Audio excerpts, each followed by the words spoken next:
Hello everyone, this is Tricia. Today I would like to do a video sharing a tarot interview that I did with a crystal. And I got this idea from Larissa at Storytelling, Tea, and Tarot. And she has a wonderful channel with wonderful videos, and she did this amazing video about creative ways to use the tarot other than doing like draws and readings for yourself, as that can get a bit monotonous sometimes. And anyway, it was really awesome, and I really loved the crystal idea, so I decided to do it. And I think I did it that night after I watched it, which was, I did this on the 23rd of February, and I meant to record it much sooner, but I didn't. So here I am now. I have the cards out. I have the spread out. So I'm going to share it with you because it was really, really fun. So the crystal that I interviewed is this Bloodstone necklace, and I had just gotten it in Massachusetts. Look at that.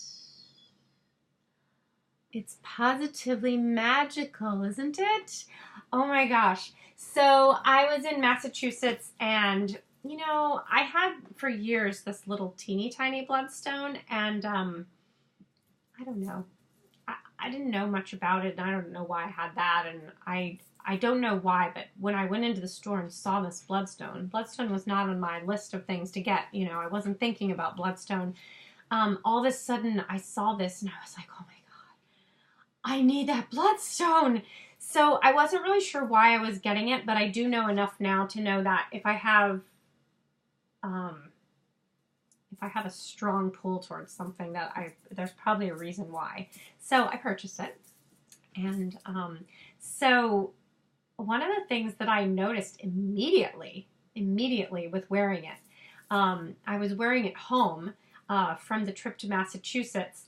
My husband and I were driving home, and I was going over a lot of things in my mind, a lot of worrying about the future, thinking about what are we going to do about this, what are we going to do about that, and then all of a sudden this thought came in and said, you don't need to worry about that now. Enjoy this beautiful drive. It's a beautiful day. Enjoy your husband. Enjoy the day. And so that was kind of interesting.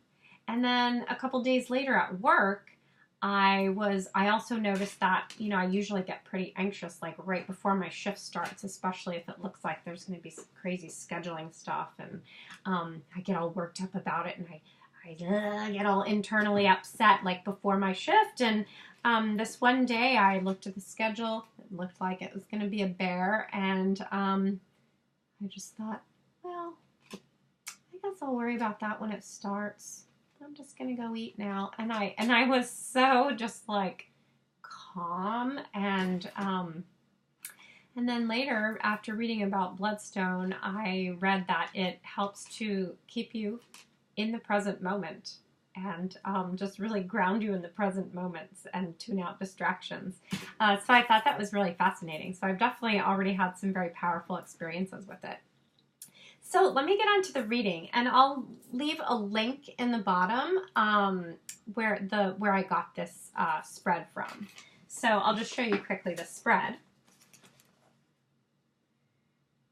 So it's 5 cards, and so the first position is the healing essence of the crystal. Oh, I should also tell you that the deck that I'm using is the Wildwood, which I love. It's so beautiful. It's amazing. So for that first question, the healing essence of this crystal, 2 cards flew out. So the first one is the Ace of Bows. And when this one flew out, I was like, aha! Oh my God, amazing! Because I had just done a video talking about this card. I was doing a comparative study between this and the Fountain, the Druidcraft, and the Tarot of Transformation. And I had just talked about this card, and I was talking about how the Tarot of Transformation this is all about grounding in the root chakra. It actually even talks about an exercise of like visualizing a cord from your root chakra going into the earth and growing roots, so that you're able to harness your fire energy, because otherwise it gets scattered, and it can cause confusion and just being like in your in the clouds, and scattered energies, all that kind of thing, abusive energy. So I knew that this was the perfect card to fall out, because this is an issue for me. So this is telling me that this crystal is good for grounding me, and indeed it is, because I've read about it now. And but it's also a great crystal because it has the red in it as well. You can't really see it in my necklace, but it has little red flecks of the red jasper. So it's also good for the fire energy. Sorry, the red part is for the root chakra, and the green part is for the heart chakra and that fire energy. So anyway, it's good for grounding and for fire. So I thought that was fabulous. So the second card that flew out, my fire energy is actually a little scattered right now, I think. I'm getting really excited. So the second card is the 9 of Arrows, and it says dedication. So what I thought for this is that this stone's really going to help me deflect negativity, negative thoughts, and distractions to keep me in the present moment. And also it just looked to me like she was holding a musical instrument, and for some reason I feel like this is going to help me with creativity, with music, and positive attitude. So that was how I interpreted this card.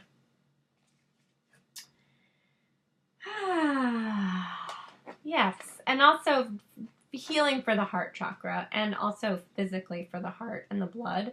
And I do have some concerns, I don't know, about my heart, just from past family issues. It doesn't have to play out that way for me, but I do get concerned sometimes. So I think it's a good stone for that as well, my physical heart. Okay, so the second placement was what issues or blockage brought us together. And so for this, I have the 5 of Vessels, and this is called Ecstasy in this deck. And when I saw this, I was like, yeah, I have been told by a psychic before, and he said he was speaking to my guides, that one of my issues is that I have one foot on the earth and the other one is like up, because I don't want to be here. And so that was the first thing I thought of, because her foot is up in the air and her head's up in the clouds, and she's just like, oh, please take me back home. So I feel like that's one of the issues, is this really is about grounding for me, just really being here on planet Earth and getting really solid here. So that's one of my main issues. And then also healing my heart chakra. And about surrendering, letting go, to being here, to the process of life, to transformation, to whatever my guides and angels and the universe has to offer me here, and trusting and letting go. And also, sorry, what was I going to say? Oh, ecstasy. Yeah, just enjoying myself. And I try to enjoy myself, but I can be very serious, and I'm very much a bookworm, and I can get super into my head. And so yeah, there needs to be more play and joyfulness. So yeah, that's that. Couple more. All right, so the third was benefits of working with the crystal. So then I pulled this one, which is the 6 of Stones, which is called Exploitation in the Wildwood. And it was kind of a strange, I guess a strange card for this position, I thought at first. but then after I was staring at it, I realized the benefit of working with this is that it's going to show me what my destructive behaviors are. It's going to show me what's not working. It's going to show me how I'm, I don't know, casting myself aside or keeping myself isolated or creating situations of lack and things like that. What I also have read about Bloodstone in the meantime is that it's also used in magic to harness the weather and use the weather for healing. So it's very interesting to me that there's this fire back here. And that is one of the issues that I feel like I'm healing right now is my fire energy. So yeah, very interesting. All right, so moving on to number 4, my connections with angels and spirit guides. Now this one definitely threw me a little bit. It's the Woodward. But the first thing I was focusing on was this lynx in the corner there, and also this, you know, this animal up here. It felt like I was connecting with animals through this stone. And the weird thing was that day that this was happening, my cats were acting insane. And in fact, during this, while I was staring at this card and meditating on this card, they were crawling on me, they were meowing, they were being like crazy. My cat wouldn't stop chewing on my hair. They were acting insane all day. And I also think there was some weird moon stuff going on that day. So I don't know if that was it. But I just felt that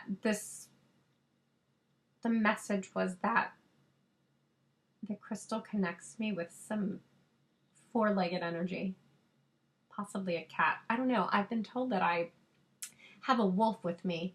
I'm not sure that resonated, but I've also been told that I have a dog with me, and that does resonate because I have a dog from childhood that I was so close to, and I don't know.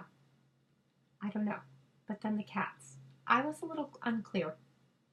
But I feel like it's connecting me with animal spirit energy, which makes sense. And then this card kind of just blew my mind. Okay, so the last one, practical applications and usage. So I chose the lovers, the forest lovers. And I was like, bam, yeah!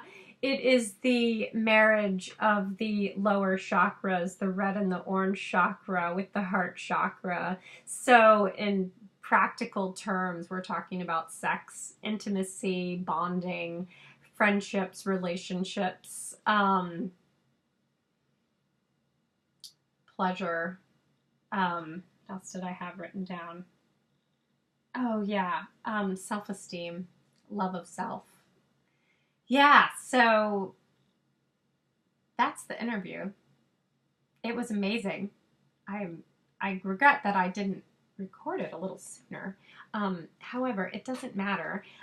So anyway, this was so exciting. I want to thank Larissa. I can't wait to do this again with another crystal. And I would positively love it if somebody else wanted to interview a crystal and share it, because it's so fun. All right, that's it. And I hope you enjoyed this and have a wonderful day. Bye.